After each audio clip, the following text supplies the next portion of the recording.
¿Qué tal? Muy buenas noches. Vamos a empezar no un día más, porque este no es un día más, sino el último día, una nueva edición de En los límites de la realidad. Yo quiero agradecerles porque si luego se me olvida o nos pasamos de tiempo y esas cosas, bueno, que nos hayan acompañado a lo largo de estos 14 programas que hemos compartido, y quiero agradecer las críticas buenas y las malas. Las críticas no tienen apellido, son críticas y punto, no eso de la crítica positiva y la crítica constructiva es una bobada. Los comentarios que han hecho ustedes a través del teléfono, a través de las cartas, y sobre todo ese punto en que yo creo que han acertado, que era nuestra intención, de no dar nada por sentado, de que cada cual, bueno, creyera o no creyera, que ese es el secreto de estas historias. Les prometí en el primer programa que no íbamos a tener aquí morbo, ni amarillismos, ni negruras, ni cosas tenebrosas. Hombre, alguna ha habido, porque la vida a veces también te da sorpresas, como decía la canción. Pero en general yo creo que nos hemos mantenido en una línea bastante moderada. No público, sí, ¿no? Hemos estado muy tranquilitos todos, ha habido expertos, ha habido escépticos horribles, ha habido creyentes totales. Y entre el escéptico y el creyente, pues supongo que está la verdad. En uno de los dos sitios o más cerca de uno que de otro. No me enrollo, les presento ya a modo de sumarios lo que compondrá nuestro último programa.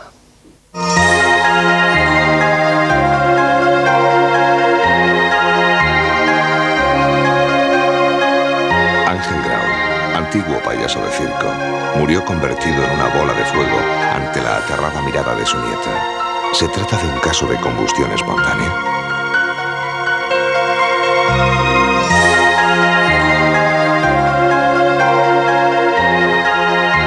Hay quienes dicen haber reconocido el fantasma de las personas que mueren en accidentes de tráfico en curvas peligrosas. Este caso ocurrió en las curvas de Deva, Guipúzcoa.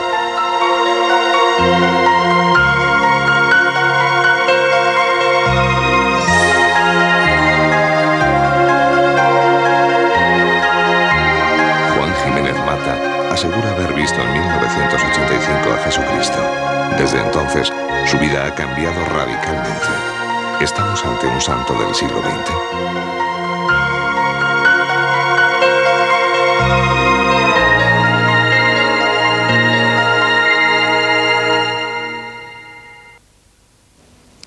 Uno de los temas que nos pidieron que repitiéramos, porque la discusión quedó un poco reducida, pues no hablar del tema en sí mismo, sino hablar de otro tipo de cosas, es el tema de la autocombustión, que es una cosa muy rara que ocurre por lo visto, y es que uno se quema sin saber, sin motivo aparente, como decía aquel titular de Sucesos, mata a su madre sin motivo aparente. Bueno, pero lo de la autocombustión es poco más o menos lo mismo. Estuvo hablando de autocombustión, recuerdo el profesor Rodríguez Delgado, que dijo que esto era una especie de enorme farsa, todo lo que estamos haciendo aquí, y me parece bien que lo dijera porque se trataba de eso, de que hubiera, insisto, opiniones para todos los gustos. Vamos a ir a un tema de autocombustión que no ha ocurrido en Francia, que ha ocurrido aquí en España, y contaremos luego con la presencia de los expertos. Primero vean el vídeo y luego lo comentamos.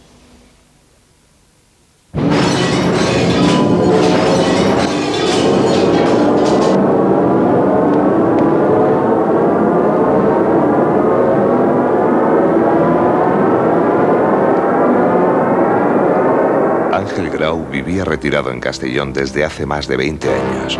A Ángel, protagonista de una supuesta autocombustión que le costó la vida el año pasado a los 80 años, no le había sonreído la fortuna. Su vida estuvo salpicada de sucesos duros y determinantes. Vivía su retiro rodeado de intensos recuerdos. No en vano, había conocido las emociones y los ajetreos de la vida como artista de circo. Ángel había sido saxofonista en la orquesta. Conoció a su mujer en el circo. Ella actuaba en el trapecio. Una penosa enfermedad que afectó a su capacidad pulmonar hizo que Ángel dejara la orquesta. Al mismo tiempo, los años hicieron que Leonor abandonara el trapecio. Decidieron seguir en el circo, pero con un número donde los dos trabajaban de payasos con el nombre de Los Grau. Pero con los años, Ángel Grau será operado de cáncer de esófago y tendrá que abandonar para siempre el circo. Toma, llévale esto a papá, anda. Qué bien, ¿la has puesto? Ay, mi morena, morena, clara. Ay, mi morena, ¿te gusta la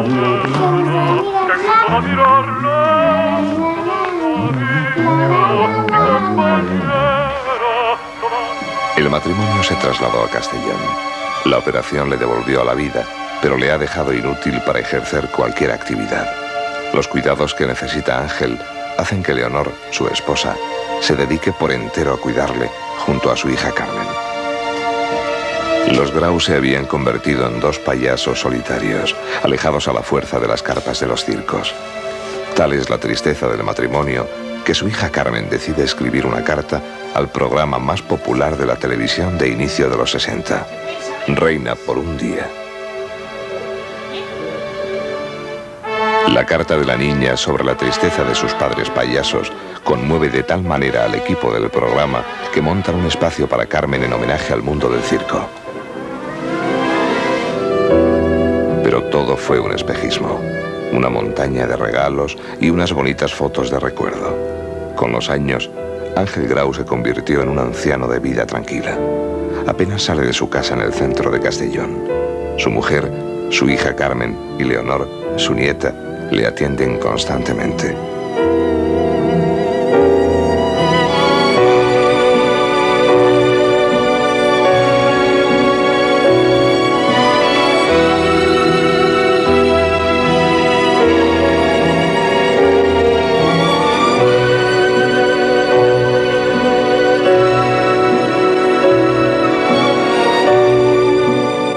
En realidad esa casa no me gustó nunca, tenía a veces ruidos extraños que no se explicaban, luego tenía un perrito que se sentaba muchas veces en el sofá con las patas mirando hacia afuera, hacia el pasillo, y ladraba así como así, no veía nada ni había nadie, y justamente siempre donde el sitio que él ladraba es donde fue a morir mi padre.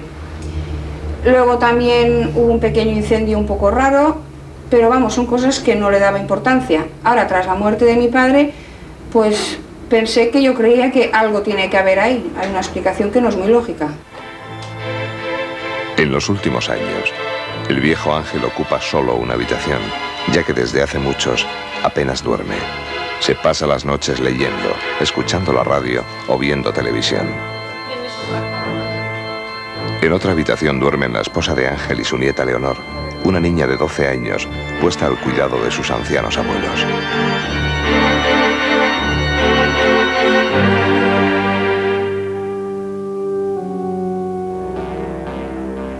La abuela asegura ver a un hombre al pie de su cama. Pues en aquella casa de noche se oían pasos arriba del terrado.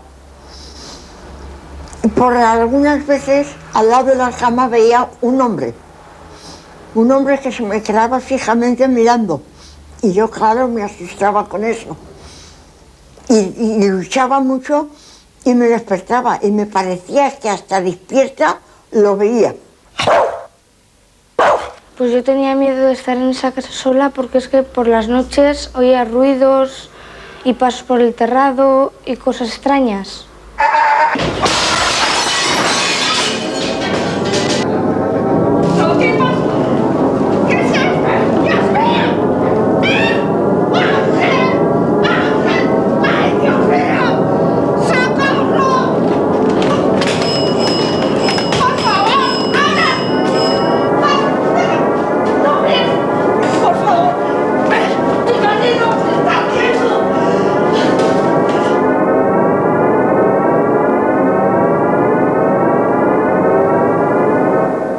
Salí corriendo y salí por el pasillo y llamé rápidamente a los vecinos de la casa de al lado, porque no sabía qué hacer, si tirarme a mi marido para pagarle o qué hacer, y pasé por al lado de él y a mí no me llegó nada de llamas.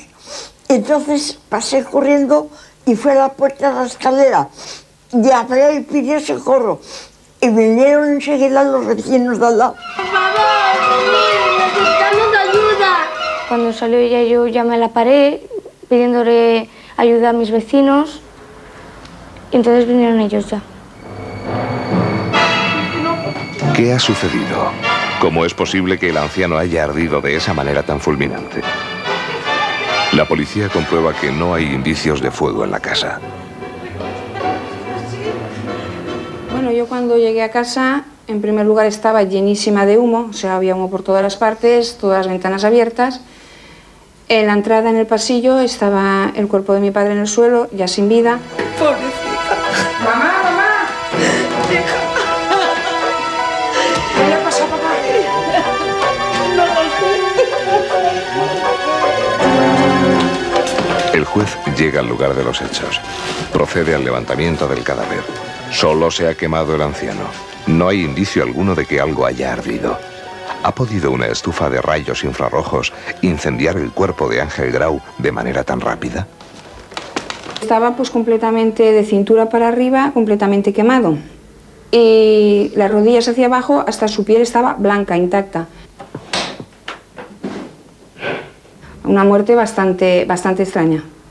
Tanto para el juez como para la policía no hay duda de ninguna clase.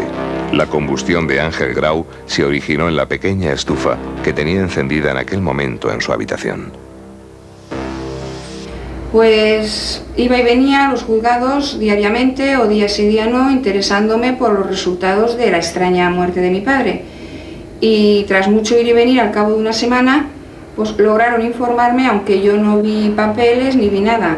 Me informó la secretaria que la muerte de él, por resultados del forense, venía a causa de la estufa, cosa que yo no veo muy lógica, ya que era una estufa pequeña y era una estufa que estaba completamente intacta cuando yo llegué y mi padre ya había fallecido. Los Grau abandonaron la casa esa misma noche para no volver nunca más, aunque hoy, año y medio después de producirse la tragedia, siguen formulándose las mismas cuestiones.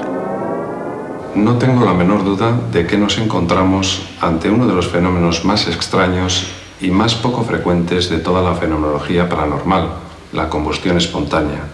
Evidentemente, todos los hechos acontecidos y la forma en que Ángel Grau se prendió fuego nos apuntan hacia este fenómeno tan poco frecuente en todo el mundo. ¿Es posible que una estufa de infrarrojos quemara al anciano de forma tan fulminante? ¿Pudo tratarse de ese fenómeno tan extraño, denominado combustión espontánea? Pues esa es la pregunta, ¿es posible o no? Una pregunta que tratarán de contestar dentro de unos minutos Pruden Muguruza, investigador, y los doctores Frontela y Zimorra. El doctor Zimorra estuvo con nosotros, especialista en quemados, y el doctor Frontela le conocen todos ustedes, es uno de los más... yo voy a decir populares forenses que hay en este país, porque realmente está en muchos programas y poniéndose en contacto muchas veces con los medios de comunicación. En unos minutos volvemos con ustedes para hablar de esta combustión espontánea.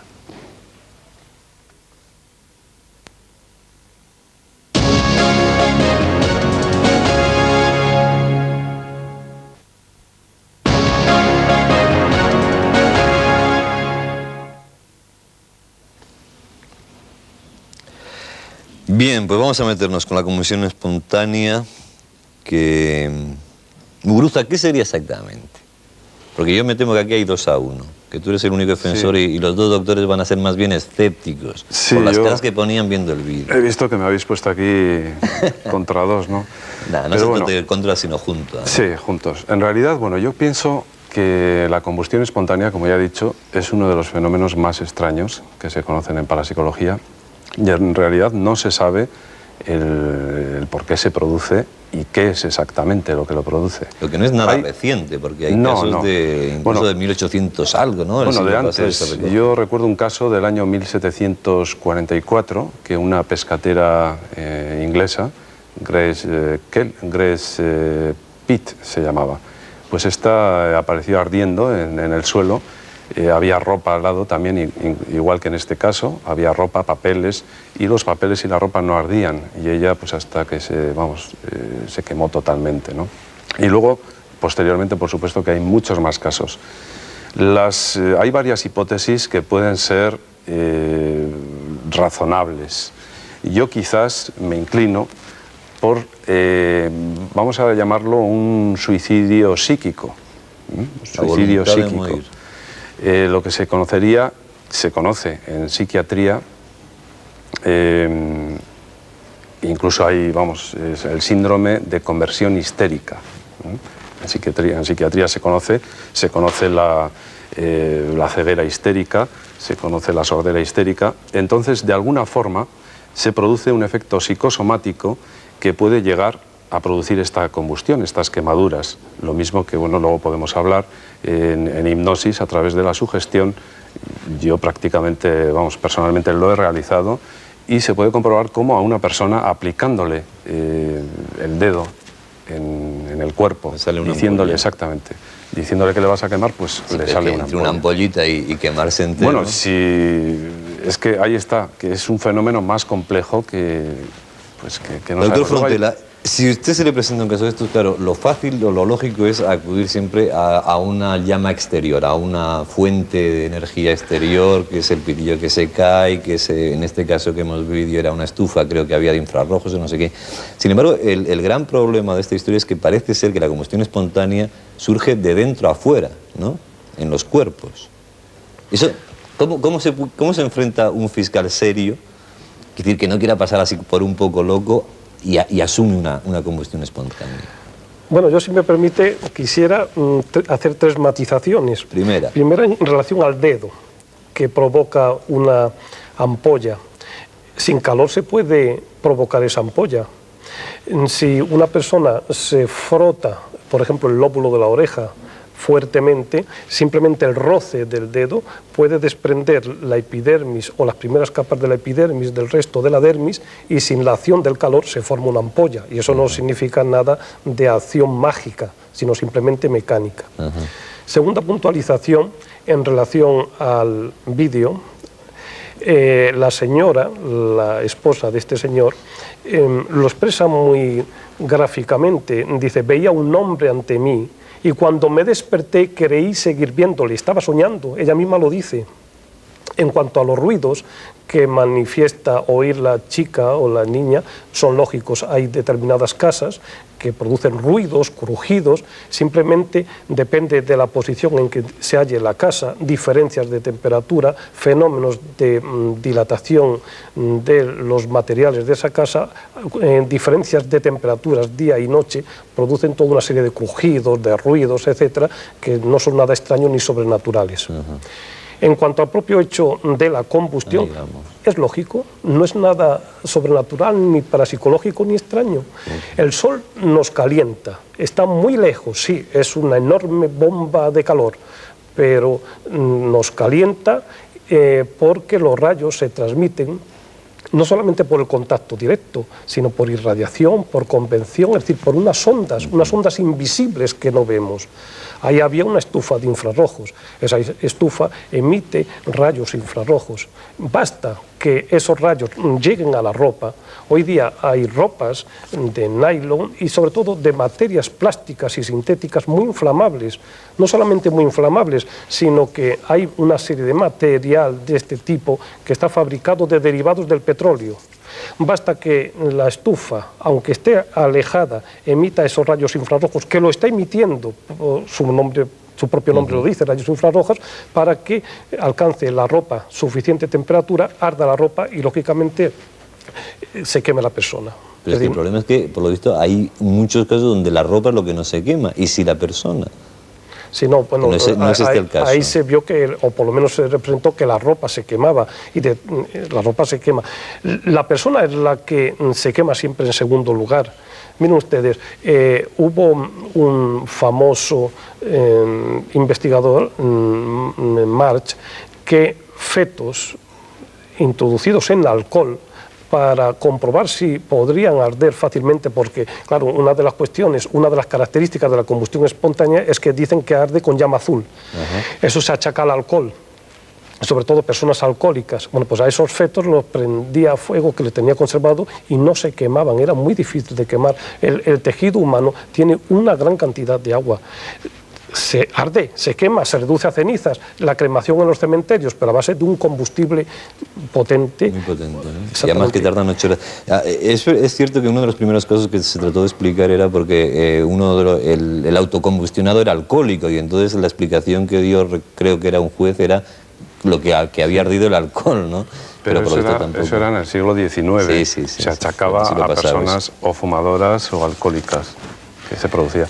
Pero es que en este caso, lo que estaba comentando el señor Frontela, la ropa que utilizaba esta persona era de algodón y la cama estaba totalmente intacta, o sea, no había ninguna otra prenda quemada, solamente esta persona. ¿O que no estaba en la cama? Bueno, no estaba en la cama, pero es que esta persona estaba ardiendo justo al lado de un perchero que estaba lleno de ropa y la ropa no ardía, la ropa que estaba junto a él. Claro, que es que el calor se transmite siempre verticalmente, de abajo arriba, de abajo arriba, y no tiene por qué transmitirse horizontal hasta que llegue el calor al techo. Luego es lógico que arda hacia arriba. Y si esta persona, al sentir las primeras llamas, sale corriendo, no da tiempo a que se queme lo de alrededor. No, porque, bueno, en el documental hemos visto que sale corriendo, pero esta persona estaba totalmente quieta en la puerta, pegada al perchero este que digo de ropa, y estaba ardiendo. De cualquier forma, y un poco insistiendo en los datos, si el doctor lo sabe mejor que yo tengo aquí que un cuerpo en un crematorio se pone a 1093 grados y tarda unas 8 horas en quemarse. Hombre, una combustión espontánea que se produce prácticamente en segundos tendría que ser una temperatura prácticamente, no sé de cuántos grados, no me atrevería a decirlo, pero una barbaridad, ¿no, doctor? Es imposible de alcanzar en una casa, es imposible. Tiene que ser con mecheros de gas y con todo. Es imposible. Entonces, yo pienso... Sí. ¿Y todo lo que se ha escrito entonces cómo lo explica? No, eso es, claro, yo creo que no es más que estamos tratando de buscar una explicación. Pero es que hay una gran literatura sobre autocombustión. Pero sí, pero habría que investigar caso por caso. Es caso por caso. Yo yo no creo que ya nadie sepa lo que estaba haciendo ese hombre, porque todo el mundo estaba durmiendo. Es otra de las características que es curioso, y eso va en contra tuya, es que siempre ocurre a gente que está sola. Difícilmente ocurre con testigos, según mis notas, ¿no? Sí. Y este hombre, yo pienso que una de las causas por las que se quemó fue efectivamente las rodillas, dice que no se le quemaron, porque estaba de pie o se puso de pie en el momento que sintió el fuego. Por eso se quemó de abajo arriba, porque las llamas van hacia arriba. Y él corrió, porque todo el mundo que se quema corre y aumenta la combustión, porque aumenta el oxígeno y el aire. Eso es clásico, acuérdense de los fuelles para soplar en las chimeneas. Luego hubo una causa, una quemadura, es decir, hubo un fuego, una fuente de calor, la hay, y hubo algo combustible, que era la ropa. ¿Tú cuántos quemados habrá tratado en su vida? ¿Cómo? ¿Cuántos quemados habrá tratado en su vida? Pues más de 2000. ¿Y nunca ha tenido ningún caso? Siempre, todos los Yo he estado en unidades de quemados en Inglaterra, ¿verdad? Y allí estuvimos en una unidad de grandes quemados y aquí en otra. Y ninguna de las dos, ni ninguno de mis compañeros de España que yo sepa, ha tratado ningún caso de autocombustión. Todos han sido combustiones normales. ¿Tampoco se ha enfrentado a ninguna cosa, a algún muerto con una quemadura raras, por lo menos? Sí, yo he tenido un caso que se achacaba a una combustión espontánea y demostramos que había presencia de gasolina en las ropas. De todas formas, voy a aclarar dos cosas. Primero, ¿existe la combustión espontánea? Sí existe. Existe la combustión espontánea. Hay, por ejemplo, graneros que salen ardiendo espontáneamente. ¿Por qué? Por fermentación bacteriana, que produce una especie de calor en una zona relativamente bastante aislada y esa paja arde. Antiguamente en los barcos carboneros el carbón salía ardiendo. O sea, ¿qué es? Primero, una definición. ¿Qué es combustión espontánea? Combustión espontánea es cuando arde o se incendia un cuerpo o una materia con una notable desproporción entre las quemaduras y el combustible que hay alrededor. Ahora, ¿es algo sobrenatural, parapsicológico, raro? No, todo hasta ahora tiene fenómenos explicables físicos. Mire usted, el último caso, que fue la puntilla para la combustión espontánea, fue la condesa de Wörlitz en Alemania, en el año 1847. Esta señora muere en su casa y se empieza a ver la vista ante los tribunales achacándola a combustión espontánea. Bueno, no me extiendo en consideraciones, el culpable era el criado que la estranguló y luego la prendió fuego, y durante cerca de 3 meses se creía a pie juntillas que era combustión espontánea. Las hipótesis que se barajan, a ver, tú has hablado de lo de esa especie de agujero negro que se produciría uno a sí mismo, ¿no? Una especie de condensación por un deseo de suicidio. El suicidio psíquico, que además ¿Eso sería descartable absolutamente, un sí o un no? ¿El suicidio psíquico sería descartable, Frontela? Bueno, es que la mayoría de los suicidios son psíquicos. Digo, el suicidio provocado sin intervención, claro, sin encender sino que uno, ¡bom!, explotara. No, imposible. Imposible. Bueno, yo creo que no hay nada imposible en esta vida. Pero para mí, desde luego, es la teoría más convincente, lo que he dicho, ¿no? El síndrome de conversión histérica. Pero luego hay otras teorías, hay otras hipótesis que descubrió Livingston Gere en el año 65, cómo muchos de estos casos de posibles, vamos a decir, combustiones espontáneas, coincidían en el ápice de corrientes geomagnéticas. Entonces, sabemos que estas corrientes geomagnéticas, la fuerza, influye mucho la fuerza solar, la fuerza de las manchas solares. Entonces, vamos a decir, y como esta fuerza sube y baja repentinamente, pues podría ser otra de las hipótesis, vamos a decir, una mezcla de algo astronómico con algo fisiológico en la persona. Porque sí, lo que sí está claro es que siempre todos los casos de combustión espontánea se dan en personas solitarias, personas sedentarias o personas convalecientes de enfermedad, como en el caso de Ángel Grau. ¿Usted, en definitiva, no certificaría una muerte por combustión espontánea como...? La combustión es un fenómeno físico perfectamente demostrado en el que intervienen 4 factores: combustible, comburente, calor y reacción en cadena. Y si cualquiera de esos 4 eslabones falla, no hay combustión. Y la mente no puede hacer nada.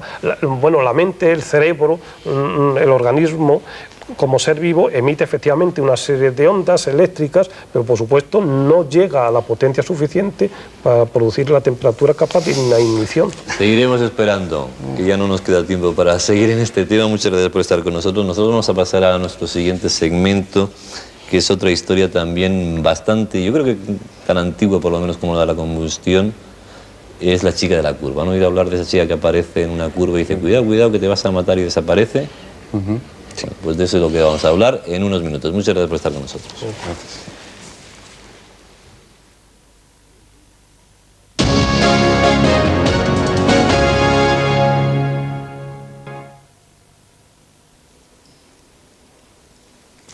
Bueno, pues se lo anunciaba antes de la publicidad.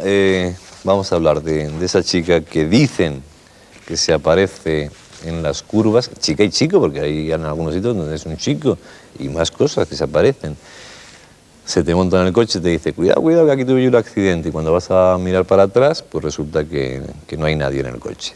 Todos ustedes seguramente han escuchado esa leyenda. No solamente ocurre aquí en España, sino que es una leyenda extendida prácticamente en todo el mundo, y tenemos algún testimonio hoy de Argentina, creo que es, ¿no? ¿De Argentina? ¿Sí? Sí. Vamos a ver el vídeo, la historia que hemos preparado, y luego nos metemos ya en el análisis, cuando quiera.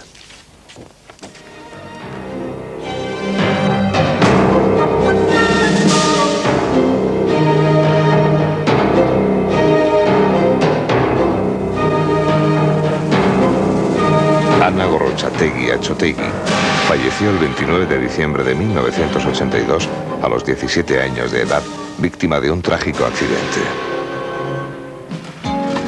Ese día, en compañía de una amiga, hicieron autostop, tan contentas como siempre, para llegar cuanto antes a una fiesta donde debían tocar el acordeón.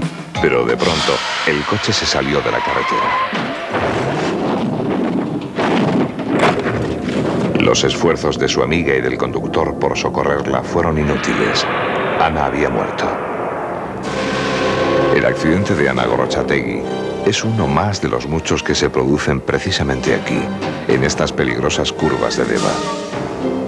Especialmente en una que todos los vecinos de la zona tienen como algo sobrenatural, más allá del riesgo que representa para los conductores, sobre todo en noches de invierno, cuando arrecian la lluvia y las tormentas. Es la curva de la Pólvora, en la salida de Itziar. Solitaria y negra, envuelta en las sombras de misteriosas apariciones e inquietantes historias que nos hablan de otras presencias. El Alto de Itziar, en el Bajo Deva, Guipúzcoa, es uno de los lugares más misteriosos de la provincia. La zona está llena de leyendas inquietantes, todas ellas unidas a este paisaje abrupto, húmedo y peligroso para los conductores. Sus habitantes eluden hablar de tantas muertes inexplicables, de tantos accidentes y sobre todo de esas extrañas jóvenes aparecidas que muchos confiesan con temor haber visto cualquier noche en estas curvas. Por eso, quienes se atreven a dar testimonio de ello prefieren quedar al margen. Bueno, veníamos bajando del Alto de Itziar hacia Deva, por ahí, y veníamos de hacer unas fotos. Se nos hizo un poco tarde, era una noche que estaba lloviendo y hacía un tormentazo de miedo. Bueno, veníamos tranquilamente con el coche bajando hacia aquí, hacia Deva, y de pronto vemos una chica haciendo dedo, una chica de pelo claro y tal. Con un vestido blanco. Un vestido blanco. Largo. Pues no nos extrañó nada, ¿no? Le digo yo a la mujer, oye, vamos a parar y tal. En ese momento se para el motor del coche, pero sigue andando el coche en punto muerto, ¿no? Y las luces también se apagaron. No se veía nada, no había nada de luz, pero se veía la figura de la chica así, con bastante luminosidad. Y al pasar nos dio la sensación como a cámara lenta, ¿no? Que ves a cámara lenta. Nada, fue bajando el coche, yo mirando por la ventanilla para no tropezar con el arcén. Total, que paramos en un rellanito que había por allí, nos volvemos para atrás, yo me bajo del coche. Y al mirar hacia atrás pues ya no estaba, nada, había desaparecido. No vemos a las chicas, quedamos así un poco moscas. Otro día, comentando ya con el hermano de mi marido, sí, ya nos comentó. Ya nos comentó del caso y tal. De personas aparecidas y tal, ¿no? Al oír las palabras de su cuñada y de su propio hermano, el escritor José Dueso se puso a investigar. Sucedió que un familiar muy cercano a mí vivió directamente una experiencia relacionada con el mismo. Y es a partir de ese momento cuando empiezo a investigar y descubro que las personas que dicen haberlas visto, en muchos casos la identifican con gente del pueblo. Chicas que murieron en accidente o en circunstancias violentas. Y a partir de ese momento se crea una leyenda con todos los elementos de las leyendas clásicas, pero traspasadas a nuestros días. En su búsqueda, encuentra a Lorenzo Abad. Le enseña varias fotos y este cree identificar a la aparecida en una de ellas. Una noche bajábamos de la discoteca Chicharro, bajábamos mi mujer y yo, íbamos hacia Deva, cuando pasando por las curvas que hay en la carretera, pues una chica nos hizo autostop. Entonces paramos para recogerle y al cabo de un par de curvas o así nos advirtió de que tuviéramos cuidado con la carretera, que se encontraba en malas condiciones, puesto que ella había tenido un accidente en aquel sitio. Entonces miramos hacia atrás para verle a ella, el tráfico y demás, y nos dimos cuenta entonces que ya no estaba allí. Entonces nos quedamos muy sorprendidos, puesto que ni habíamos parado el coche, ni la puerta se había abierto, ella no había podido bajar. Entonces no sabíamos qué había ocurrido, si había sido una alucinación, pero el caso es que lo habíamos visto los dos. ¿Qué pasa realmente en Iciar? Las autoridades, aunque conocen del hecho, no se pronuncian oficialmente. Escuchemos al antropólogo, teólogo y antiguo párroco de Deva, Anastasio Arrinda. Los mitos, desde la magia hasta hoy, han permanecido sobre todo en ciertos medios, como es el caserío vasco, ha ido conservando dentro de él toda esa mitología hasta nuestros días. Pero de estos caseríos van naciendo la gente que no vive en el caserío. Y sin embargo, siguen sometidos al mismo tipo de mitologías. Es decir, cambian las brujas, cambian la escoba por automóvil. Entonces, en lugar de andar en escobas, andan en automóviles. Entonces aparecen de noche, se montan en los coches, anuncian estragos y tratan de crear el mismo miedo que creaban las brujas. Porque las brujas creaban miedo. Si esas jóvenes, que unos y otros afirman haber visto, están enterradas aquí, ¿cómo es posible que se manifiesten de forma tan real después de muertas?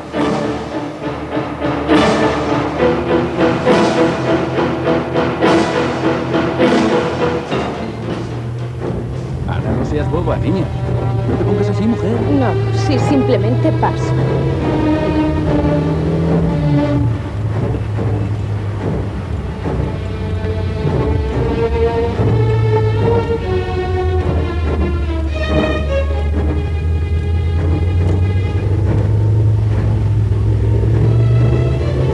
¿Hay alguien sin dedo, no, Ana? Para. Bueno, hombre, ya paren.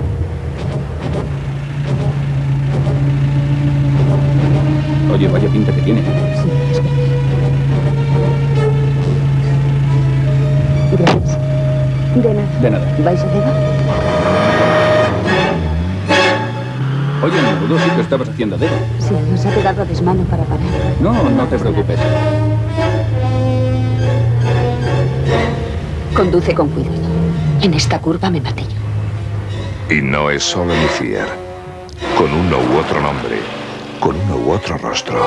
Son muchos los que aseguran haberse encontrado con la chica de la curva en cualquier carretera del mundo. Los que recuerdan haber vivido una noche de lluvia, esa inexplicable presencia. ¿Existen otras vidas más allá de los límites que conocemos? Para cada respuesta siempre quedará una pregunta. Siempre quedará una pregunta. Bueno, y no solamente es una chica así más o menos guapa que la que se sienta atrás, porque tenemos todo tipo de cosas, ¿no, Pepe Grueso? Sí. Las hay exhibicionistas que se dejan el bolso, tú tienes uno de guitarra, Guirao. Las hay quien se le enciende los ojos. Como ¿Cómo? los muñecos de feria. ¿Cómo que se le encienden los ojos? Sí, dicen que se vuelven, los conductores miran para atrás y a la chica se le encienden unas lucecitas y es un esqueleto, un cráneo, sí, una calavera. En realidad... ¿Qué color tienen los ojos? ¿Qué color? Rojos, sí, en plan discotequero. Vamos a dejarlo aquí, vamos a ir a publicidad y seguimos hablando porque ya les he dicho que no solamente la de los ojitos, sino que también hay una que se deja una guitarra, otra que se deja un bolso, a Héctor no sé qué le pasó, pero ahora nos lo va a contar, hay una que aparece desnuda. El carnet de identidad también. El carnet de identidad, bueno, se dejan, encima de aparecerse son olvidadizas, eso ya es demasiado. Publicidad y volvemos, no, pero sin risas, en serio.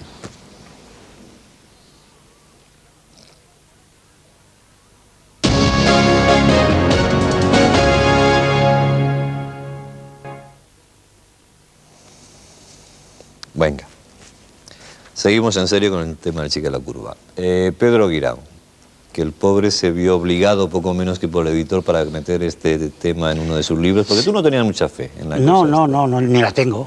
Ni la tienes. Ni la tengo. Y además lo digo con toda la claridad del mundo. Yo no creo que nadie pueda venir del otro mundo a hablar con los vivos. Aquello es un mundo de muertos y esto es un mundo de vivos. Pero no crees en general. Bien, es que yo me documenté. Primero me dieron la noticia de que le había ocurrido a una señora Porque también amiga. tenéis bastantes... Sí, esto ocurrió en la Rabasada de Barcelona, cuando un matrimonio bajaba con un 127 y vieron una señorita que les hacía autostop. Ellos pararon, tenían nada más que 3 puertas, se les subió, les estuvo advirtiendo todo el trayecto, cuidado, no les dijo que en esta curva me maté. Pero cuando acabó la Rabasada, que es una... esto lo conoce mucha gente, muchas curvas, pues volvieron la vista atrás y la pasajera había desaparecido. Yo lo puse como entrada en un libro, porque claro, siempre hay que tener un arranque que capte la atención del lector. Porque la mujer del editor que me lo editó en primer lugar, pues tenía interés en que lo dijera, La señora, pusiera su nombre. La señora del editor. Exactamente, María de los Ángeles Vila.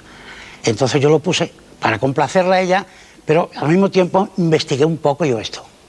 Yo fui a una comisaría que hay en San Gervasio y estuve preguntando por mediación de un policía amigo mío y me dice, oye, mira, déjate, esto es un... Ah, pues ahí entra mi amigo que dice que no, chaladura. que sí que hay testimonios de esos. Sí. Porque yo también investigué, oí de investigaciones, y la Guardia Civil y la no sé qué tienen cantidad de denuncias. No. Y luego dicen que no tienen ninguna. Y tú, sin embargo, dices que sí que hay. No son denuncias. Denuncias no, porque no hay un hecho delictivo, quiero decir, sí pero constaba, puesta en conocimiento de los hechos. Había gente que había ido a denunciar un fenómeno extraño, ¿no? Lo que ocurre, bueno, puede ser simplemente que han tenido una alucinación. Entonces eso no es una denuncia porque no hay un delito ni hay nada, ¿no? Y además se da la circunstancia de que en la época en que pasaba este tipo de cosas... ¿Ha dejado de pasar ya o no? Parece ser o ha que bajado un poco la noticia, ha remitido bastante, ¿no? Bueno, supongo que ahora a partir del programa... Esto hace 10 o 12 años que me lo contaron a mí. No, me contaron otro posterior caso también en la carretera de Mataró, con un chico que se dejó una guitarra, dicen que está la guitarra, pero yo no la he visto. Y otro que en Italia, lo leí en una revista, que habían dejado un pañuelo, pero del siglo pasado, era una reencarnación de años atrás. Y se dejó el pañuelo, pero Se dejó el pañuelo pañuelo. de... Pero, ¿dónde está ese pañuelo? ¿Dónde está esa guitarra? No me aparece. Esto es el escritor o el redactor que ha inventado esto. Y se va asumiendo como una verdad y luego se cuenta como si fuera real. Parece ser que ha ocurrido en otros lugares, también en Francia, en Inglaterra, en Estados Unidos. No, pero ojo, que al margen de que yo también soy de la opinión de que se lo ha inventado alguien, además tiene todos los elementos típicos, es una historia que de alguna manera conmueve, ¿no? Y es una historia muy bonita. Conmueve y bonita, da miedo, sí, ¿no? Hombre, a mí no me gustaría que me ocurriera, la verdad, a mí que me sentí una señora y que desaparezca. Es que hay personas que después de haber oído la leyenda, que la ha oído comentar, aparte que la leyenda ha pasado de voz en voz y ha adquirido otros elementos, ha deformado, lo que sea. Pero lo que decía el párroco cada cual le añade su matiz. Y a eso voy también un poco. Claro. Es que la zona de Iciar, la zona de Deva en general, es una zona rica en mitos, o sea, donde todavía el mundo rural es... y en el campo de la parapsicología también se están inventando muchas cosas que no son ciertas. Sobre todo esto se sueña. No, pero yo distinguiría dos niveles en la leyenda esta, ¿no? O sea, hay una parte que es la leyenda en sí, como todas las leyendas, y otra cosa es que hay gente que realmente la haya podido vivir o la haya podido asumir. Incluso se haya llegado a asustar, porque un día pues, ha visto algo que no entraba en su esquema mental, ¿no? Eso es lo que vamos a hacer, a ver si tenemos una chica de la grúa para que nos engrase los raíles de la grúa, porque cada vez que se mueve yo creo que tiene que viene una aparición y es la grúa. Vamos a ver, en Argentina, que es donde dicen también que surgió allí, se llama de otra forma la chica de la curva. Bueno. Se llama un nombre muy argentino, la no sé qué. No, yo no sé que se llame de ninguna manera. Yo lo que te puedo decir... Estás confianza, no sé qué bien. Estabas así, ya me gusta. Y lo que puedo decirte, yo voy a hablarles de un caso en concreto. ¿Tú eres músico? Intérprete. Intérprete, o sea que viajas mucho y andas por ahí de giras. No viajo mucho todavía, pero...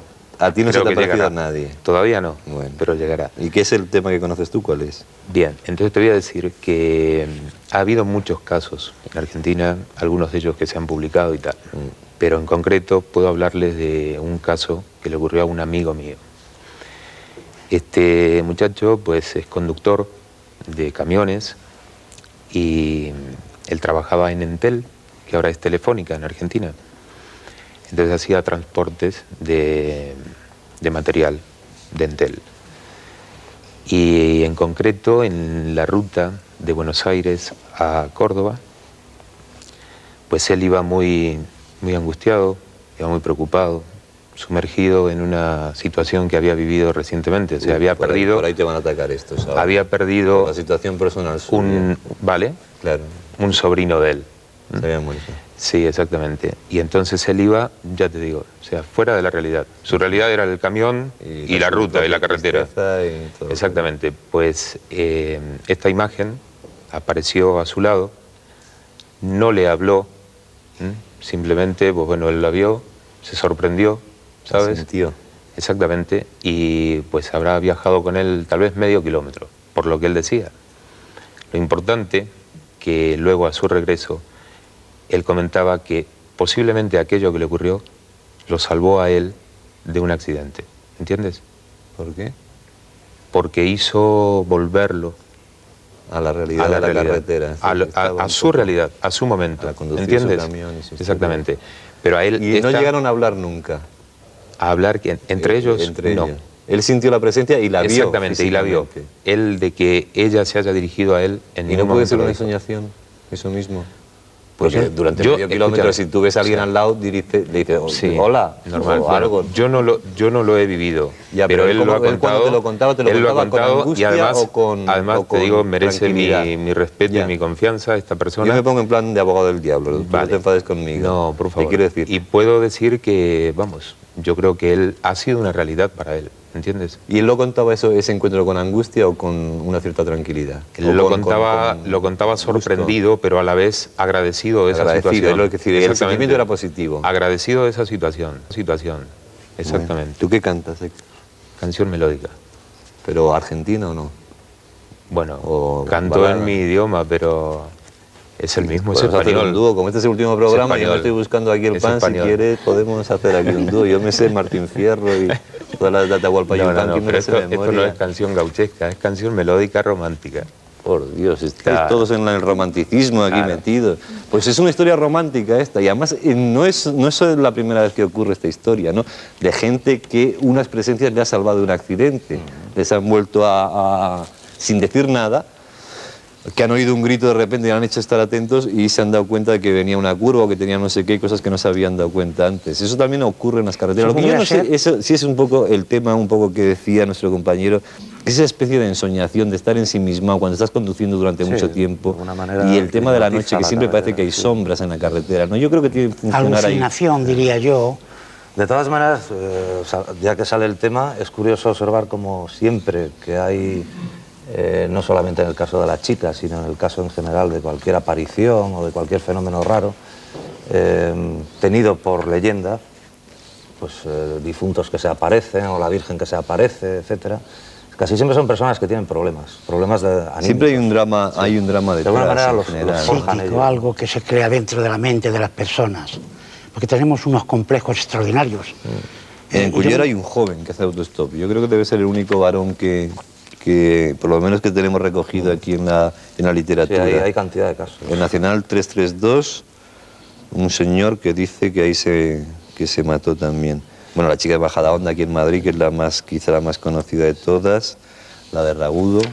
Bueno, en San Sebastián hay cantidad de casos, pero ya es más en el plan de la deformación de la leyenda, ¿no? Que es lo que te comentaba, la chica de la Cuesta de la Resi, le llaman, de la residencia, ¿no? De la residencia ¿Esa es la sanitaria. exhibicionista? No, esa es catalana.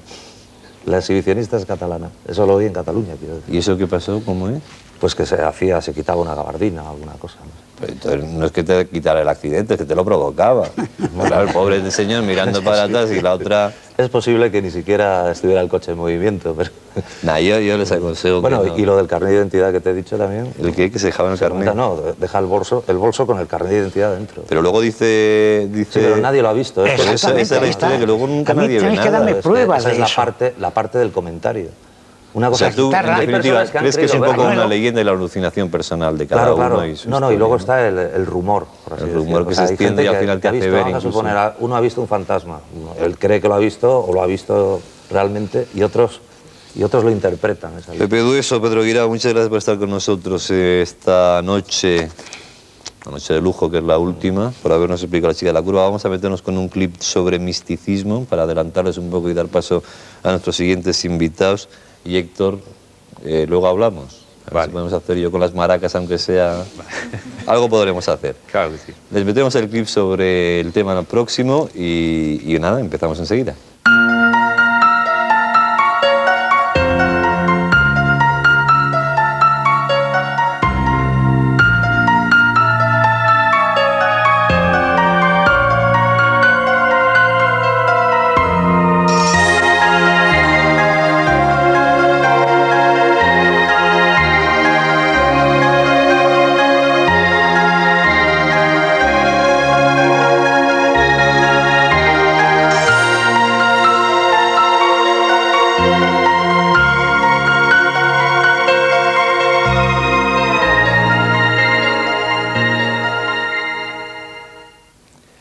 Bien, pues esto es un pequeño adelanto de lo que vamos a ver y a mí me parece que Juan tienes un valor especial, chico. ¿Yo qué quieres que te diga?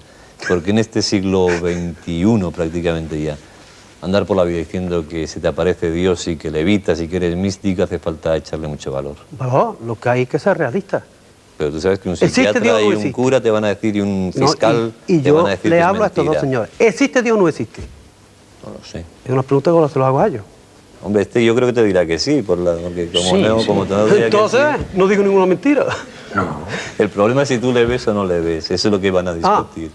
Yo cuando digo una cosa soy un hombre tan centrado que cuando digo una cosa es porque estoy seguro, si no, no hablaría. Bueno, pues este hombre que están oyendo y tan centrado, Juan Jiménez si no, Mata, es pintor, sigue viviendo la pintura, no se dedica a imponer manos a nadie, no cura a nadie, no predica, el que le quiere escuchar le escucha y el que no, no le escucha, no se gana el dinero con su misticismo, su presunto misticismo, me vas a permitir que lo diga así, y de José Francisco Guijarro, que yo creo que sí cree en Dios, a pesar de que algunas llamadas lo pongan verde porque dice que no cree en ningún milagro ni nada y lo desmonta casi todo, pues también me imagino que crees en Dios, ¿no? Sí, ¿no? Sí, yo sí creo. Hombre, estaría bueno, ¿cómo decir que encima lo duda? Que no, sí, yo sí. Los que lo dudan son los que llaman. Bueno, es fiscal del Arzobispado de Madrid, es un viejo compañero también de este programa. Y un catedrático de psiquiatría, Francisco Alonso Fernández, que me imagino que algo tendrá que ver con esto de las levitaciones y del misticismo en general, ¿no? Bueno, yo es que he escrito un libro, porque he hecho muchas investigaciones sobre esto, un libro titulado Estigmas, levitaciones y éxtasis, y entonces he tratado de investigar estos fenómenos, algunas veces directamente y otras veces a través de referencias bibliográficas, a través de la historia. Es decir, que hay unas conclusiones muy importantes a través de la historia sobre estos fenómenos que yo creo que desde el punto de vista científico pues pueden ser válidas. Pues ahora esto hay que confrontarlo también con experiencias de otro tipo. Le vamos a aportar, porque doctor, diríamos a que hay usted múltiples perspectivas. y a todos los oyentes la historia... Fondo. Juan, déjame, por favor, déjame medio minuto. Vamos a ofrecerles a todos ustedes y al psiquiatra, no sé cuánto dura el vídeo, 9 minutos aproximadamente, de la historia de este hombre. Vamos primero a la publicidad y después seguimos.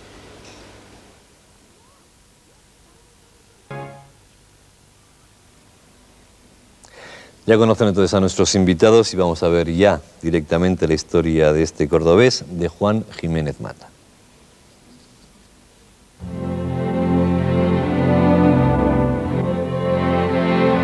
Juan Jiménez Mata, trabajador manual, casado y padre de 3 hijos, parece ser un hombre señalado por la providencia.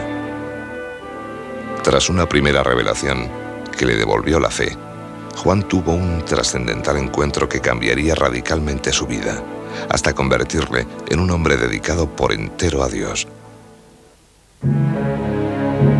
Un día como otro cualquiera, Juan regresaba a su pueblo, Montemayor, en la provincia de Córdoba, cuando, inesperadamente, su coche fue lanzado a la cuneta. Como el coche se paró, no lo sé. Como el coche quedó en la cuneta, no lo sé. Una mano muy grande, con todos los dedos abiertos, como si fuera un muro de niebla. Una niebla blanca, cosa más hermosa no la he visto en mi vida. Quería tirarme, quería gritar. Digo, mío, allí parece que te había pegado con mi mano. Miro así para atrás cuando vi la cara de Jesús.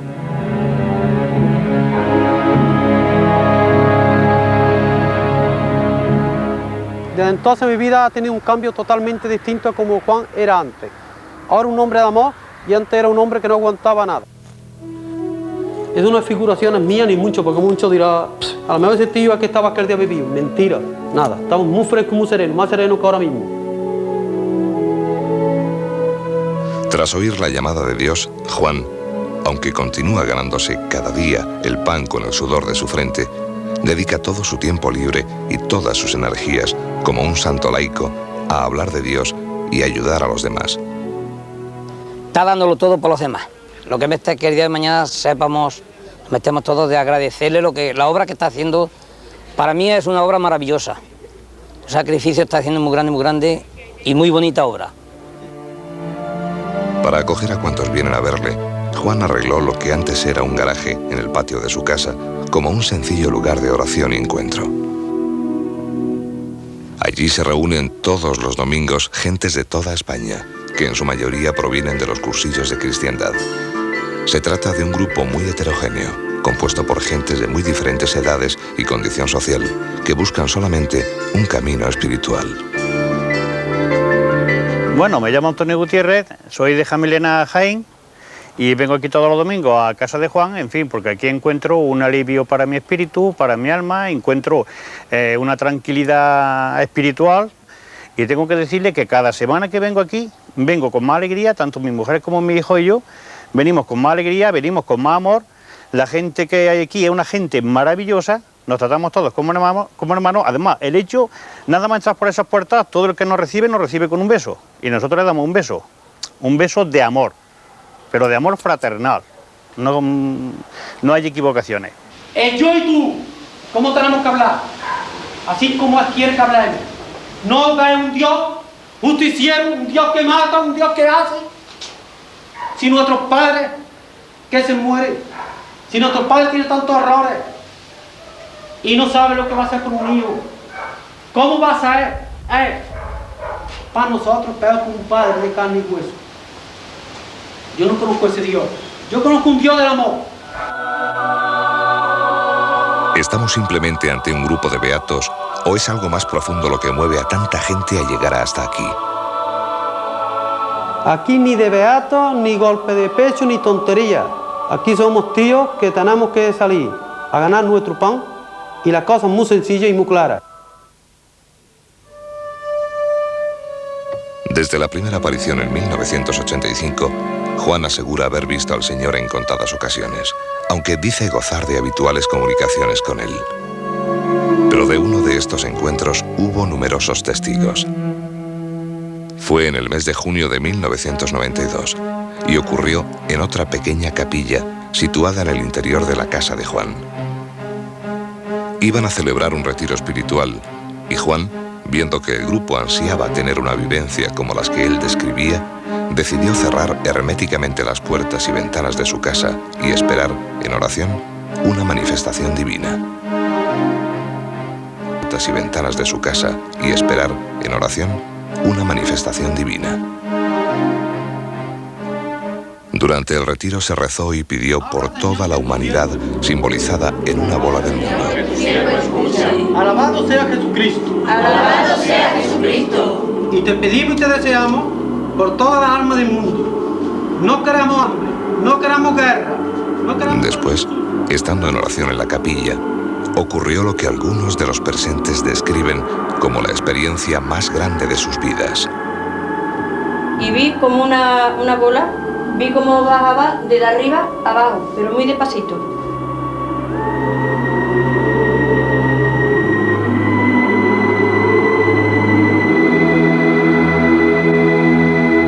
Y vio que baja la cruz abajo como una bola. La capilla se iluminó toda. Toda la capilla iluminada y el Señor bajó para abajo. Que hizo así, de maravilla. Yo vi hacerse una energía por encima de la cruz y hacerse forma de hombre. En cruz, los brazos, los pies. Quería asegurarme de lo que yo veía, que era verdad que estaba viendo. Y eso fue todo. Ni sentí miedo, ni al contrario, una paz, una tranquilidad. Realmente es curiosísimo porque en tiempos de crisis religiosas, como es esta, suele darse este tipo de fenómenos. Es curioso, ¿no? Montones de apariciones, de revelaciones de la Virgen y todo esto. ¡Ave María! ¿Se trató de una sugestión colectiva o fue una aparición real? Durante los retiros, Juan tiene prohibida toda comunicación, precisamente para evitar sugestiones. Cada uno contará y escribirá su experiencia bastante tiempo después de ocurrida. ¿Nos encontramos acaso ante un grupo de fanáticos o integristas religiosos? Jamás fanatismo, porque todas las religiones son iguales. De políticos, todos iguales. Quiere decir, que respetáramos a todo el mundo, y más bien la sencillez. En 1992, y ya casi al término del retiro, Juan se sintió indispuesto y fue a un dormitorio donde se tumbó a descansar. Allí, varias personas fueron testigos de las transformaciones de Juan. Comenzaron a crecerle los pelos y las uñas y su cuerpo quedó en una total rigidez.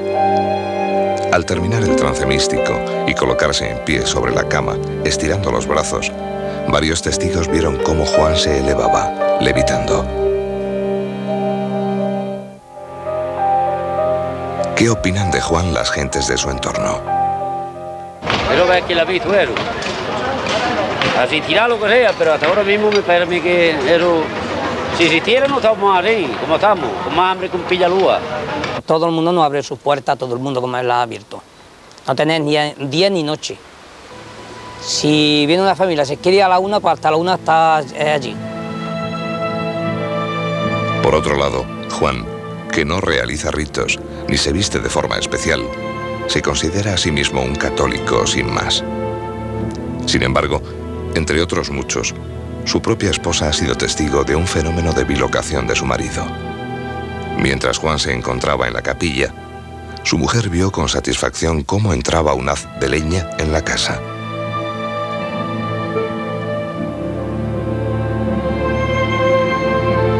Juan ayuda a los demás en cuanto puede, pero prefiere no prestar oídos a los fenómenos de curaciones que han ocurrido cerca de él. Sin embargo, son bastantes quienes afirman deberle la salud. Entonces a mí en Palma de Mallorca me vieron los médicos, me dijeron que yo me quedaría en poco tiempo ciega. Entonces me habló de este señor, de Juan Jiménez Mata. Yo vine con la cosa esa de a ver si me podía curar mi vista. Lo bueno es que a mí se me ha estancado la vista, veo mejor, cosa que antes no podía leer, no podía coser. Ahora leo, coso, más porque no sé apenas, pero lo hago, gracias a Dios. El equipo de En los límites de la realidad fue testigo de excepción durante algunos minutos de un trance místico de Juan. Ay, agua. Hay una luz. Tápame por abajo.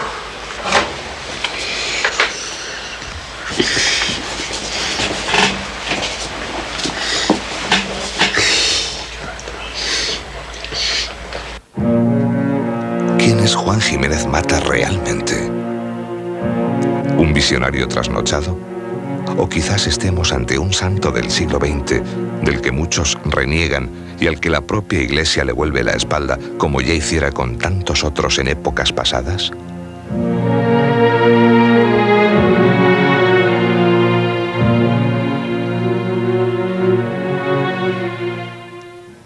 Bueno, vamos a hacer un esfuerzo, porque esta es una historia. Yo me había prometido a mí mismo, lo decía antes, que no íbamos a traer aquí a historias raras, historias pintorescas, curanderos y todo lo demás. Si Juan está aquí es porque evidentemente no hace ninguna de esas cosas a las que me he referido. No cobra dinero, no cura, no tiene ningún negocio, sigue dedicándose y se gana la vida haciendo lo que hacía toda su vida, que era pintar, ¿no?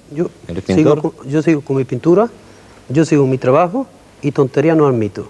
Quiere decir que allí cuando va algún pegoso de los que hay tanto y tanta beatita, larga. Puerta. Yo quiero un amor puro y lo que es la realidad. Bien, vamos a prescindir, vamos a hacer un esfuerzo, por favor, todos, de prescindir del mensaje católico, cristiano, del mensaje religioso de Juan, para fijarnos en un poco lo que es este programa, que serían los casos de... He ido tomando nota de esa bola que ven los que están allí con él, de ese momento de trance místico, de que en un momento te creció el pelo, ojalá me lo dieras a mí, por lo menos el secreto, que buena falta me hace.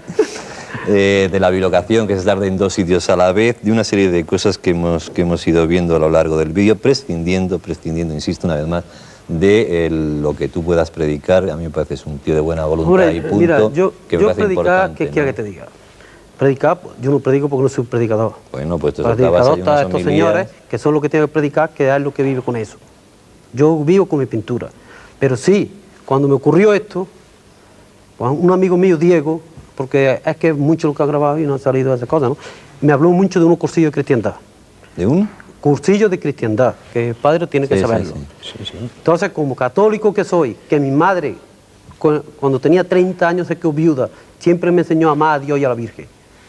Pero entonces, no nos hagas una homilía aquí, que vamos a hablar de los fenómenos raros que se nos ocurren, porque si no nos pasamos el tiempo dándome el cursillo tú a mí. Entonces así nos liamos y entonces no nos enteramos. Nos liamos y es peor todavía. Me llevaron al cursillo de cristiandad. Bueno, tú eras un beato, yo al que preguntas. Yo beato, yo que coño. Tú no eras un beato, ¿qué coño vas a ser un beato? Tú eras un tío normal y corriente. Yo soy un tío que me gusta las tías más de formación. Bueno, pero si eso tampoco quita nada. Pero yo necesito lo de beato, no. Soy un hombre. Bien, un hombre normal. Un hombre. Y de repente tú viste esa historia en el coche. Me paró la carretera. ¿Y tú crees que viste a Jesucristo? Se identificó Estás así. absolutamente convencido. ¿Y tu vida cambió a partir de ese momento? Totalmente. Un cambio total. ¿Y empezaste a qué? ¿A querer más? ¿A entender la vida de otra forma? No, lo único que ese hombre me habló de que se le quería dar un día. Y le dije, ¿por qué no? Que a mí no me gustaba trabajo. Como me demostró cómo ese hombre se elevaba y andaba aquí y allí, sin pisar el suelo. Me demostró cómo el coche me lo paró. Me demostraba que, yo qué sé, una cosa tan grandiosa. Me habló de mi padre, que se murió en el año 52. Me habló de novio. Me habló de cuando yo iba con mi hijo. Un hombre que me habla tanta maravilla. ¿Y el mensaje que te dio cuál fue en definitiva? El mensaje que dieran un día que abriera las puertas, me cansara. Sí, que yo quería, A mí no me impuso, sino abre las puertas. ¿Y no te anunció nada apocalíptico, de que el mundo está dispuesto a la guerra y que se va a condenar y todas las cosas Que es otro de los mensajes típicos también, Yo ¿no? no, es distinto. De estas apariciones, siempre son mensajes apocalípticos. Bueno, no, mensaje pastoral también. El mensaje pastoral a mí se me parece bastante más positivo, ¿no? Eso, recoger una persona que estaba, en fin, ahí me la manda, porque yo no sé de esas personas dónde viene tanto sitio.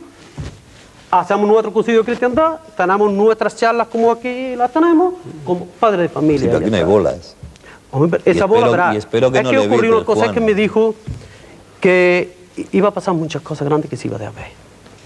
Pero es que yo ya he dicho que me pasa como Tomás a veces, y me duele tener que decir esta palabra, porque yo no puedo decirle a usted hoy y poner delante de una España y delante de estos señores una cosa que sea mentira, porque Juan tiene mucho crédito en Córdoba y en todos lados para decir una mentira. Entonces yo he querido siempre asegurarme, y entonces me dijo que él quería dejarse ver, que si era una obediencia, usted tiene que entender mejor que yo esta palabra, me dijo, esto es una obediencia a Dios. La persona que quiera, llámala. Y al quinto día es cuando ocurrió aquello. Primero hubo un hombre allí, no lo veíamos, lo sentíamos andar, un tío muy fuerte, que nos movía a una enseñanza que a veces utilizaba mi voz, utilizaba mi voz para enseñar. Juan, déjame que hable. ¿Vale? Si es que me pagan por esto y este programa no me lo van a pagar y es el último. Yo te fui un cheque. Ya. Déjame que hablemos un poco y damos oportunidad a esta gente que ha venido de muy lejos. Vamos a ver. Desde el punto de vista religioso, digo del éxtasis, pero puramente religioso, de la levitación y tal, hombre, a primera vista, ¿qué sería esto? ¿Una sugestión desde tu punto de vista? No necesariamente. Déjame, luego me das tu versión. No necesariamente. No necesariamente. Aquí lo que parece que ha habido es una vivencia religiosa, eso yo creo que está fuera de duda, y entonces es una vivencia religiosa que ha provocado una cierta conversión de vida, un cambio en la conducta, por lo menos esto es lo que se nos ha dicho, y al ir manifestando el entusiasmo por esa vivencia religiosa que ha experimentado, ha habido un grupo de personas que se ha ido aglutinando en torno a él. Que esa vivencia religiosa, básicamente religiosa, se exprese de una manera más sensible o más sentimental o en unas descripciones pues incluso inconcretas, eso es una consecuencia después de la manifestación hacia afuera de esa primera experiencia religiosa. Pero en definitiva esto serían lo que usted tiene habla Juan... sencillo porque como Tomás gente muy sencilla que lo entiendo. Sí. En definitiva lo que sería Juan... haya habido una experiencia religiosa. Una experiencia tuya, que es la aparición de ese... Cuando entonces, se te paró el coche, a partir de esa experiencia... Tu vida cambia. Tú has ido refiriéndolo a unos y a otros, porque esa experiencia ha sido únicamente tuya. No la ha vivido nadie más. La de la carretera. Sí, la experiencia originaria. Esa ha sido solamente tuya. Entonces, a partir de ahí, tú has ido hablando, y has ido hablando con un entusiasmo que a unos les ha movido ese entusiasmo tuyo, no que tú lo hayas provocado para tirar de ellos. No, jamás. No. Si es que esto no entra en mi casa. No, por eso. En grupo, diríamos lo que hay grupo. Yo juego de una manera que para entrar en el grupo tiene que ser hombre sin fanatismo, sin beatito, sin practicones de estos que dan muchos golpes de pecho, que hacen mucho daño a la iglesia. O aunque lo fueran, también servirían. No, eso hace daño, clava espina. Unas veces y otras veces. Que clava espina, padre, que usted lo sabe, que clava espina. Hay hombres naturales, pero por eso la iglesia está hoy un día. Religión, por favor, Juan, vamos a intentar meternos... Yo te invito a las últimas fronteras, ese programa de televisión religioso, y allí cuentas, pero vamos a hablar de los fenómenos parapsicológicos, que estamos en un programa de aquí. Doctor, la bola que se ve y que dice que la ven todos, la levitación, esos cambios fisiológicos cuando entras de que le crece el pelo, que... Y yo pienso que efectivamente, como muy bien se ha dicho, pues se inicia todo con una experiencia muy aguda de conversión religiosa, en donde se produce una transformación en la personalidad de Juan. Y a partir de ese momento Juan es una persona distinta, y Juan toma un entusiasmo verdaderamente tremendo por los contenidos de estas experiencias. Y Juan en estos momentos tiene tal entusiasmo que va a provocar en las gentes, y lo hemos visto en el vídeo que se nos ha proyectado, pues unas veces el contagio del entusiasmo sin él pretenderlo, pero otras veces también un rechazo en personas que no comparten esos sentimientos y que lo ven a distancia con un entusiasmo quizá y una pasión demasiado vehementes, un poquito, vamos, en este sentido, yo diría, Juan, si no le parece mal a Juan, pero que por otra parte a mí me parece natural, porque todo el mundo cuando vive algo tiene una experiencia, eso muy bien dicho, una vivencia grandiosa, una vivencia que tiene para uno un significado especial. A partir de aquel momento uno se siente fascinado entonces por aquella vivencia, y si no se modera, se fanatiza porque organiza su personalidad en torno a esa vivencia, lo cual está completamente justificado, pero que tenemos que comprenderlo así, porque yo creo que desde el punto de vista incluso de su entusiasmo religioso, pues a lo mejor quizá convendría un poquito de moderación, porque yo he visto reuniones colectivas en el vídeo, un momentito, reuniones colectivas en el vídeo en las cuales yo veo el milagro de la fraternidad. Para mí, allí en donde aparece un ambiente con fraternidad, yo diría que casi en los tiempos que corremos es un milagro preternatural, en el sentido de un milagro un poco compatible con las leyes naturales, pero realmente un hecho extraordinario y provocado por Juan, entonces hay que felicitarlo. Pero he visto también otras reuniones, por ejemplo la de la reunión de las manos, que me parecería muy bien el toque de mano simbólico para aproximar los espíritus, se aproximan las manos. ¿La mano dónde? Pero, parte, que yo la aclare. No confundí, es que ya se debía a usted. Primero, todos los hombres grandes del mundo, con el entusiasmo, ha podido cambiar el mundo. Porque, repito, tiene mucho entusiasmo. Segundo, Juan XXIII, por entusiasmo, no pudo poner el Concilio Vaticano II. Lo intentó, si no lo ha podido conseguir entero, el hombre lo intentó. Hombre, lo consiguió, lo que pasa es que luego se lo echaron un poco. Juana de Arco, por su entusiasmo con 19 años, me echaron los ingleses de Francia. Y todos los hombres grandes que hay en la historia, con su entusiasmo. Si no tenemos entusiasmo... No, pero tenían paciencia para escuchar, Yo tengo mucha paciencia, yo llevo 8 años. Llevo 8 años. Tenían paciencia para escuchar, Otra cosa, Juan. las manos no, señor. Las manos ocurrió que allí había un hombre grande y así nos puso los dedos, es que ahí no se aclarado todas las cosas. Y nos metió dentro. Entonces no hizo que pusiéramos la bola en el mundo, ese hombre que se descurgó por la cruz, que pusiéramos las manos pidiendo por la humanidad, porque la estamos destruyendo. ¿Pero y ese quién era? ¿Quién lo ese hombre, se lo vuelvo a repetir, eso fue Jesús. Y yo creo que lo sabéis claro. ¿Quién se va a descolgar de una cruz? Bueno, entonces, esa energía. Desde el punto de vista de las apariciones visuales, nosotros científicamente, en cualquier caso, hablamos de visiones. Y yo sé de muchas personas tú piensas que han tenido... que el juicio que lo que te está diciendo el doctor es desde el punto de vista científico, no te está poniendo en duda yo no digo, que además admito totalmente esto, porque hay una esfera en el ser humano que es importantísima y que se llama la creditividad. Es decir, la esfera donde se acumulan nuestras experiencias personales más íntimas, más profundas, nuestras creencias, y entonces hay creencias que uno tiene y que no tiene por qué compartir otros, porque son fenómenos individuales más o menos. Pero yo lo que quiero decir es que hay personas que cuando tienen estas visiones, porque son visiones, en este caso visiones religiosas, pero visiones, pues hablan de apariciones. Hay otros más modestos que simplemente hablan de visiones. Esto es, que luego sean apariciones o no, esto es lo que tendría que discriminarse. Pero en principio,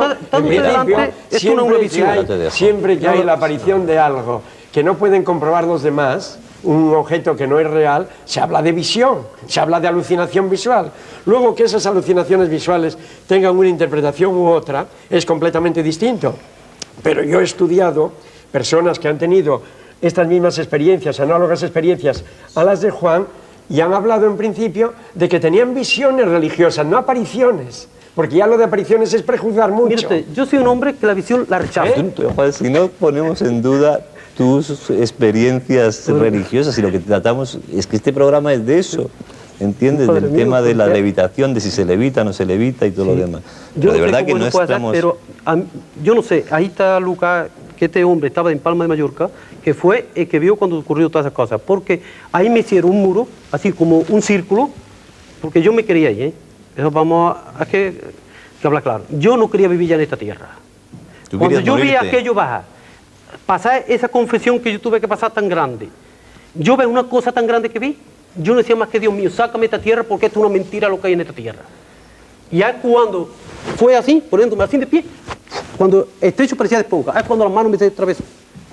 Y entonces las uñas todas llenas de pintura. ¿Y a ti no te da miedo que ahora toda la mitad de los espectadores piensen este tío está como una cabra? ¿Yo como una cabra? Que me analiza, que si no te da miedo de que lo piense. yo tengo una cabra, el mundo está ya... Joder, vamos, Juan, entonces... entiéndeme, que si no te da miedo de que lo piense. Pero ¿cómo me va a dar miedo? Si yo tengo un tío más sereno que la más. Dios mío. ¿Cómo voy a poder pensar eso? Si Juan está mejor que nunca, nunca. Si llevo 8 años que no pruebo alcohol, desde que ese hombre me dijo, no prueba alcohol, no fume. Llevo una vida de recogimiento, llevo 8 años de recogimiento. Para este día, nadie puede decir ese hombre estaba bebido, ni ese hombre ha fumado, ni ese hombre ha estado trastornado. Jamás he tenido una enfermedad de nada. ¿Y la castidad? ¿Te la prohibió? La castidad de la mujer está muy buena y me gusta mucho. Eso no... En eso no se metió. En eso no me se ha metido nada. Para la prueba tengo 3 yo. ¿Cuántos tienes? 3. 3. Si las cosas hay que ser naturales, y el padre lo sabe, Dios en esas cosas, si Dios nos puso la mujer, que es lo más bonito que hay. Y lo que tengo ganas de sentarme ahí, que te sientes tú aquí. Y ya te despides tú y tú te dedicas a... Eres gracioso, Tela. Bueno, Juan, que muchas gracias por estar aquí. Yo de verdad no sé si has levitado o no has levitado. En el si fondo fuera me mentira, yo digo es mentira. En el fondo usted ve esas cosas que ella ha dicho que me vieron un lado y otro, 3 mujeres me dieron eso, digo, yo de eso no lo creo. Yo tengo que comprobarlo. Yo lo que no compruebo no lo creo. Que te quería decir que en el fondo me traía absolutamente sin cuidado.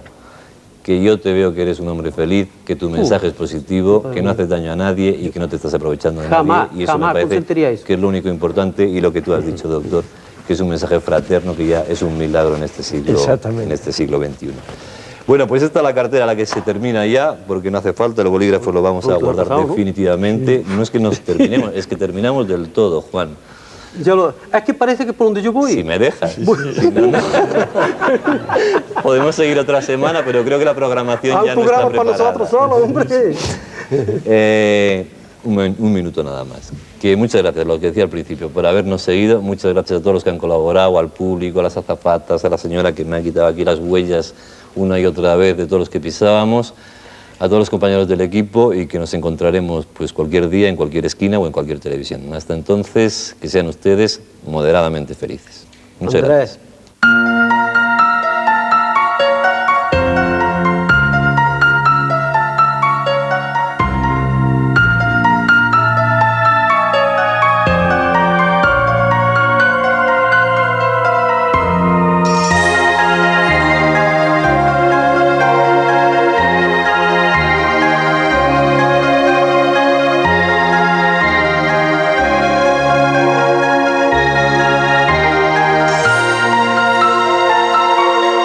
Thank you.